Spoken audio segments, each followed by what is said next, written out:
Hello everyone, আসসালামু আলাইকুম। কেমন আছেন সবাই? চলে আসলাম আরেকটা ভিডিও নিয়ে।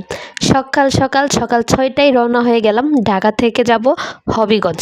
ওই যে গিয়েছিলাম বেড়াতে একটা বিয়ে দাওয়াত খেতে। তো আজকে আপনাদের সাথে সম্পূর্ণ জার্নিটা শেয়ার করব। কোথাও যাওয়ার কথা শুনলে আমার বিশেষ করে একদমই রাত্রে ঘুম হয় না। তো রাত্রে জেগে জেগে ব্যাগ গুছাচ্ছিলাম কি নিব না নিব। তারপর সকাল ঝিরিঝিরি বৃষ্টি পড়ছিল আর আমরা সকালে হালকা পাতলা একটু কিছু আমার কাছে আরও অনেক ভিডিও ছিল কমলাপুর রেল স্টেশনের, তো ওইগুলো ডিলিট হয়ে গেছে। তো ভাবলাম যে কয়টা আছে ওইগুলোই এডিট করে আপনাদের সাথে শেয়ার করি। অবশ্যই আপনাদের দেখতে ভালো লাগবে।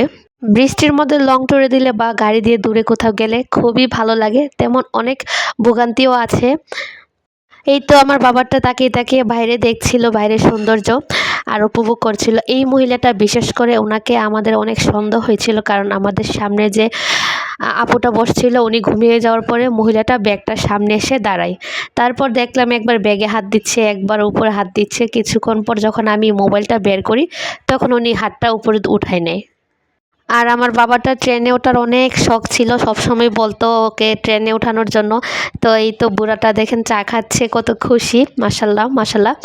আর কথায় আছে বেশি পাকনামির ফল ভালো না, আমরা একটু পাকনামি করে ভৈরব স্টেশনে নেমে যাই, কারণ ব্রাহ্মণবাড়িয়ার ভিতরে প্রচুর জ্যাম থাকে। তো ভৈরব নামার পরে যখন ভৈরব বাজারে আসি, ভৈরব বাজার থেকে শুরু হয় জ্যাম, পুরা ব্রাহ্মণবাড়িয়া পর্যন্ত জ্যাম, যার জন্য আমরা কোনো গাড়ি পাচ্ছিলাম না। তারপর নৌকা দিয়ে আমরা মেঘনা সেতু পার হচ্ছি, মানে মেঘনা নদীটা। আর ওই যে সেতুর মধ্যে অনেকগুলা গাড়ি লাইন ধরে দাঁড় করে রাখছে, মানে প্রচুর জ্যাম ছিল। এই যে দেখেন ব্রিজটা, এই যে কত জ্যাম। ওই দিন আমাদেরকে অনেক কষ্ট করা লাগছে, ব্যাগ নিয়ে দুইটা বাচ্চা নিয়ে আমাদের প্রচুর কষ্ট করতে হয়েছে, কারণ পুরো রাস্তা ব্রাহ্মণবাড়িয়ার পুরো রাস্তাটাই জ্যাম ছিল। তারপর আমরা এই যে নদী পার হয়ে চলে গিয়েছিলাম আশুগঞ্জ। তারপর আশুগঞ্জ থেকে আমরা একটা রিক্সা নিই, রিক্সাটা দিয়ে আমরা যাব বিশ্বরোড। আর এই যে খালটা দেখছেন এটা হচ্ছে আমার নানু বাসা থেকে আমার আন্টির বাসা, মানে এই যে অবদা কলোনি, এটা অবদা হচ্ছে ব্রাহ্মণবাড়িয়ার তাপ বিদ্যুৎ কেন্দ্র, যা বাংলাদেশের দ্বিতীয়তম বিদ্যুৎ কেন্দ্র অফিস। তো আমরা ছোটোবেলা এখানে আসতাম, বেড়াতাম। আর ওই যে দেখলেন খালটা, এটার দিকে তাকিয়ে থাকতাম, খুব স্পিডে পানি পড়তো। আর ওই যে সামনে অফিসটা তাপ বিদ্যুৎ কেন্দ্র। তো আপনারা অনেকেই হয়তো জানেন না, বাংলাদেশের দ্বিতীয়তম বিদ্যুৎ কেন্দ্র অফিস ব্রাহ্মণবাড়িয়া। তো আজকে আমার ভিডিওর মাধ্যমে জেনে নিলেন। ছোটোবেলার দিনটাই খুব ভালো ছিল, যখন পরীক্ষার শেষে নানুর বাড়িতে আন্টির বাড়িতে বেড়াতে যাইতাম, ঘোরাঘুরি করতাম। কত আনন্দের দিন ছিল তখন, কোনো চিন্তা ভাবনাই ছিল না। তারপর সব কষ্টের অবসান ঘটলো, আমরা চলে আসলাম বিয়ে বাড়িতে।